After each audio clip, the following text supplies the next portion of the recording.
Okay, so in the last demo, we finished our logo and it looks something like that. Okay, at least mine does. And we had this folder for project 2. Mine's called Matt 210 project 2. And that's where I had my logo.psd, and I also had created a folder for output files, and it's got my output for my square logo. And now what we want to do is start envisioning our Instagram ads for like a social media campaign. Let's take a look real quickly at this logo. And some of the things that I had been thinking about with the brand for this would be that it's outdoor adventure, something exciting, something that is going to be highly active, definitely outdoors. I'm sort of thinking of it in terms of like almost extreme sports types of things, like rock climbing, hang gliding, paragliding, parachuting, diving, things like that. Anyway, and there are things that this fictitious company could book you for your own adventure and like tailor your own experience to you. Some ideas that I had specifically were things like rock climbing, diving, maybe paragliding, things like that. But I went ahead and I found some photographs. I looked through a lot of different photos. For stock photos, this is from Unsplash. So it's this rock climber, and I thought that this could be something that would possibly interact very interestingly with the logo. And I was thinking specifically in the idea that, that maybe I could have a rock climber that was sort of climbing the mountain of the logo, right? Something that could be very interactive with the logo.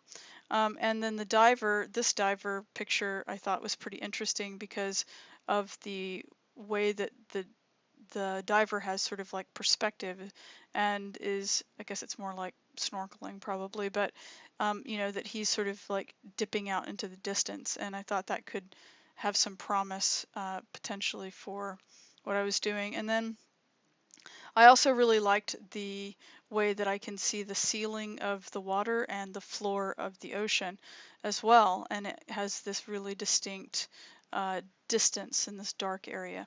Um, but I thought that it might also be interesting, to see if I could play around maybe with some coral or the brightness of this light somehow. So I thought that this could be an interesting image too. And there were some others that I pulled in, but I'm not going to spend all the time going through all the other pictures because ultimately I think I'm not going to use them. But you should explore, spend plenty of time exploring lots and lots of pictures. Bring them into your Photoshop document, see if they're going to work. Some of them won't. All right, don't just settle on the first thing you download. That's not the lesson that I'm trying to give you by showing you these 3 pictures. I actually, prior to this, had probably 15 or 20 pictures that I tried out. Okay, so now that I've got those images, you might say, okay, where do I go from here? Some people might just try to open one of these pictures and start dragging stuff inside of it, but that's not a very good plan really, because you want to be able to control, as I said before, your output dimensions. And so we set all of that stuff up really well in our logo PSD, but I don't want you to just open logo PSD and start working inside of that. I want you to duplicate your original logo file. So I'm going to right click mine and say duplicate. On Windows you would just copy, right click, copy, and then you would paste in the same directory. And I'm going to rename this and I'm going to call it logo 2D. And in fact I'm asking you to start doing this. I'm not doing this really in the demo, or I didn't start off doing it, but I want you to put your last name in front of it, and it makes things a lot easier whenever I've got a whole class full of people's files. All right, so you want to do logo 2D, all right, and so that'll be different from your original logo, okay? And I want you to just work within that now. And so you're going to open up this file, okay, and I want to just real quickly just jump back over here and point something out. Where I put my downloaded files is inside of this project folder. That's really important because what we're going to do is we're going to use them as smart objects. We're going to link to them as linked assets inside of this file. So they all need to be in the same folder. If they are not in the same folder that's going to get carried around everywhere, then what's going to definitely happen at some point is that if you ever use any computer other than your own, and you take your work somewhere, you're likely to break a link and not have the files that you need. So make sure you keep them all together in the same project folder, so that all you ever have to do if you are moving from one machine to another machine is that you're just copying your project folder and you know you've got everything you need. All right, so let's come back in here. This is our document that we were working with, and we've already gotten, because we took time and care and effort to make sure that our logo fits inside of all these dimensions, right?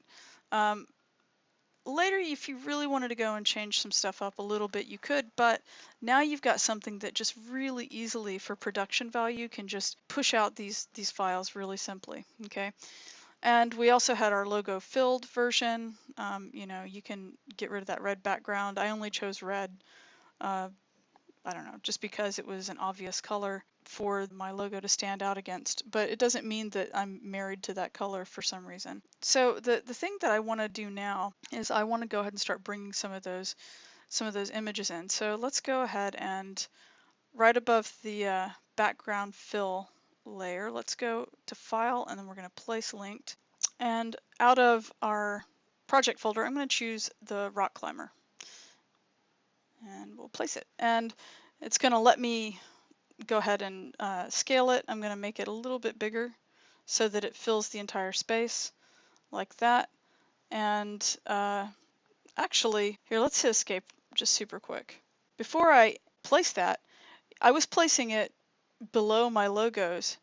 Let me do something where I place it above my logos. I'll put it where it says logo filled. I'm going to put it above my logo for right now, and that'll help me understand the scale a little bit. And in terms of how big I want that little person's figure to be. Let's do that again. So, and I'll show you what I'm thinking about as I do this.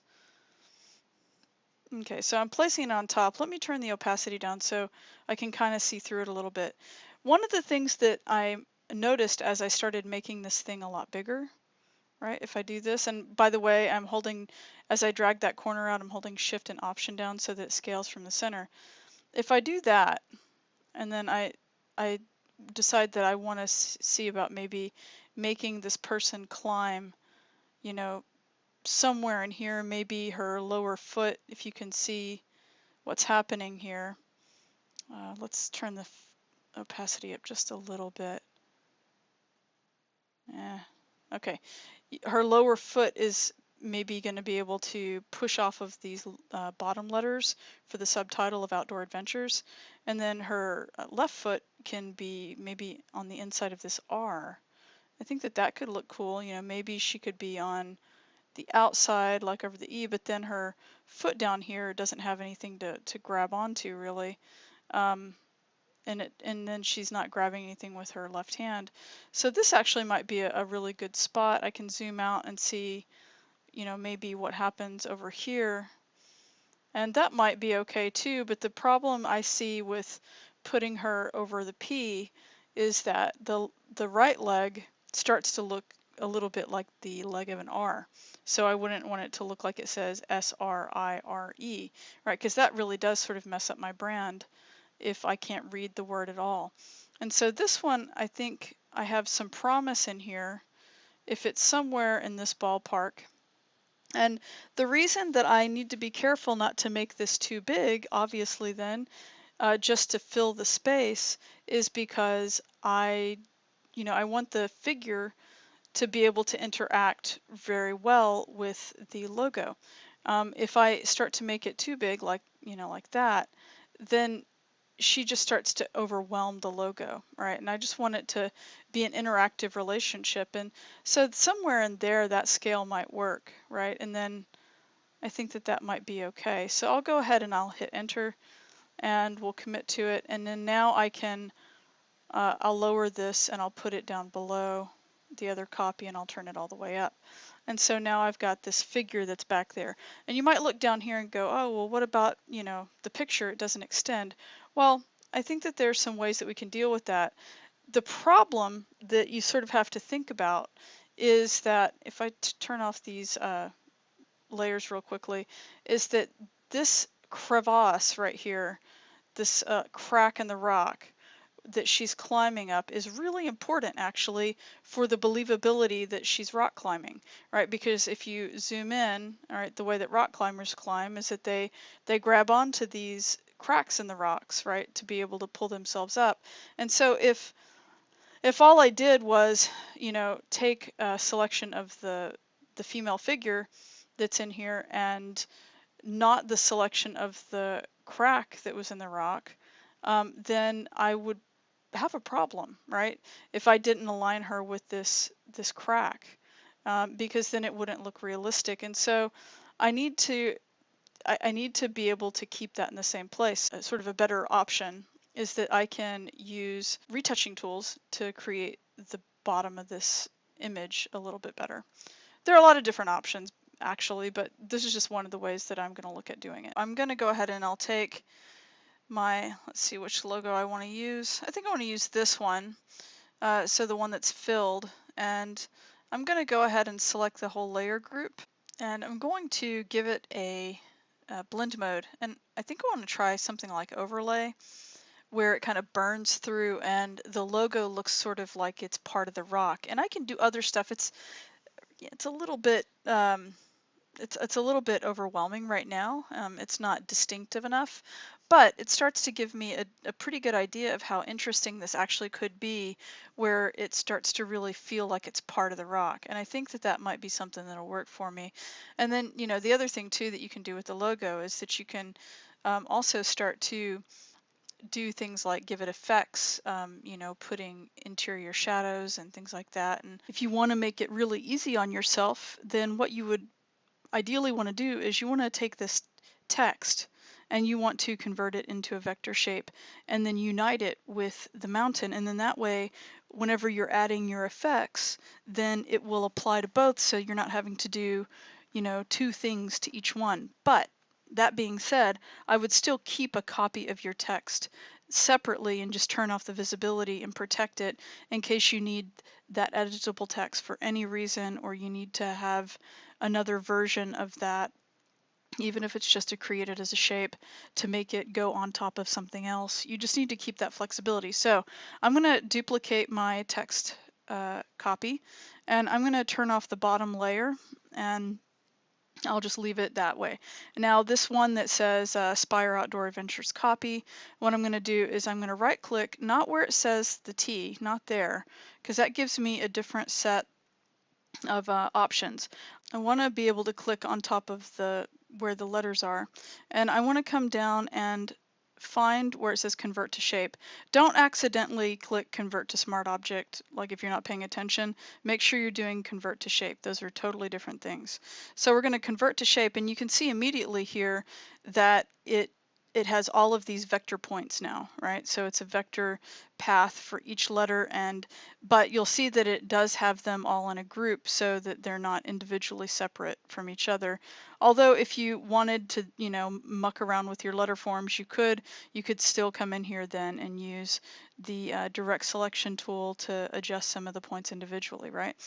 So what I'm going to do is I want to combine this with the mountain. To do that, I need to drag this into my mountain with mask folder. I have them grouped in that way. I'm going to drag it down and put it underneath the mountain. And by the way, if you remember, I've got my vector path tool selected, and that's why these things are both getting blue outlines. I don't know how well you can see it, but I'll blow up. Maybe you can see the blue outline better. So I'm going to come up here to where it says layer, and I'm going to do where it says combine shapes. I'm going to say unite shapes, and then you notice over here that it created one specific layer by itself, and then I can rename it, and now what I'll name it is I'll just call it logo, right? And if I wanted, I could take it out of this thing that says mountain with mask if I, you know, decided that these things were not important. You know, I don't want to separate these though, because there's a chance that I might want to use them. So I'll just leave the little snow caps, and in fact, I'm just going to call them right snow cap. Let's do that. Instead of mountain shape, let's say left snow cap. Okay, I'll just turn this back off again. I think I'll probably leave them off, but just in case. And then that way I'll just leave this mountain with mask. And then it leaves my text layer. And in fact, what I'll do is I'll call this backup so that I know that that's what it's for. It's really just the backup. So the thing that's advantageous about what I just did is that I can apply effects to it directly if I want. So like, let's say that I go down here to do a layer effect of, let's say, like a stroke. Okay. Well, if I want to go ahead, I'll keep it inside, and and the other thing too is it's black, so it's kind of hard to see. And so if I increase the level of the stroke, let's do it as something that's really obvious, like white, right? And now the stroke is so big that it's filling the entire interior of it, right? And so I can do something like, something that's a much more fine stroke that outlines it. I don't necessarily want to do this. It's not that bad actually, but it's not something that I was going for. If I wanted to do something like that, I could have, I could also turn down the opacity a little bit, so it's just like a very pale outline. But you see also that it essentially makes the outdoor adventure disappear. I would have to duplicate the layer and do some other stuff, or put a gradient overlay on there, which I could do, but this isn't necessarily something I want to do with mine. I just want to show you what the advantage is of having that in one unit. Now, the only thing is that there are some of these features though that aren't going to be that useful, where it says if I just apply it, for instance, to this logo that is inside of a group called logo filled, because logo filled as a layer group is what actually has the layer effect on it, or the blend mode on it. If I put a layer effect, say like inner shadow, let's try inner shadow on this. Let's see if I can turn the preview on and off. And it's hardly detectable, even though, like, even if I turn the opacity up and I do like a color burn on it or something, it's still not as significant as I might want it to be. I can kind of see it changing a little bit, but not very much. I mean, I could turn the size up some. I could, I could mess with the angle if I wanted, and it's not really that much different. It's not giving me the effect that I want, and that is because, here I'm going to hit cancel. Something like that is because I am currently on a layer that is nested inside of something that's nested inside of another layer group, and because this entire layer group has an overlay blend mode on it, that means that the overlay is really affecting the appearance of all of its interior nested layers. And the thing is that if I apply something deep down inside of it while the top level is blending with something that is not inside the group, then it's not going to have the same effect. If that's really confusing, you can back this up and think about it. But there are some times when you might wonder, like, why isn't this working? Why isn't this coming up? Well, sometimes it's because of the way that you've got your nesting, if your blend modes aren't working right with other things. So what I might do to take this approach and darken this a little bit, because I kind of like that I can see some of the rock through it, but I think I need it to be a little darker for better readability, is I'm going to take the logo filled and I'm going to leave it on overlay, but I'm going to go and apply the layer effect to that, and I'll try doing inner shadow on that. And you see automatically that that it's going to have a little bit of a different behavior. See, color burn really comes up, and I can see that difference right away, and I like it better. I think it's kind of interesting looking, and I can turn the size of it up so that it feels like it bleeds more into the rest of it, and I think that gives it a lot more contrast. It's good. I can turn the distance up if I want. I'll leave the choke down. If you want, you could also play around with the different contours to see how you like those, to see how you can get the fall off. People like really neglect messing around with these, and sometimes they can just give the coolest effects. Anyway, so I think that what I actually like is the regular one in my case. Well, maybe not. Yeah, actually, I think I do. All right, so I'm going to stick with that color burn, and let's just do that. And then I can also adjust the opacity a little bit, and turn the opacity of it down just a little so that I still get the effect, but it's not quite so heavy. And I still think that I'd like for it to have a little bit more consistency for readability. So let me go back to my effects. I'm going to open my effects panel back up, and let's see what happens if I put a gradient overlay on it, and not a white one. I don't want the white color. I need to actually select the gradient overlay so I can get the gradient options. So where it says gradient, I'm going to double click that, and I'm going to choose the one that fades into transparency. Then what I can do is I can just come over here and change my bottom color from like that magenta color to like black. The other thing that I can do is I can also come and take a sample from a really dark area. I'll just leave it at black for right now because I can't get to the things that I want to get to. And then I need to change this pink as well. So this is where I would come in, and again, I would just change that to black. And so for this, I think I'll try multiply maybe and see how that might look. And then that's a really nice kind of darkness.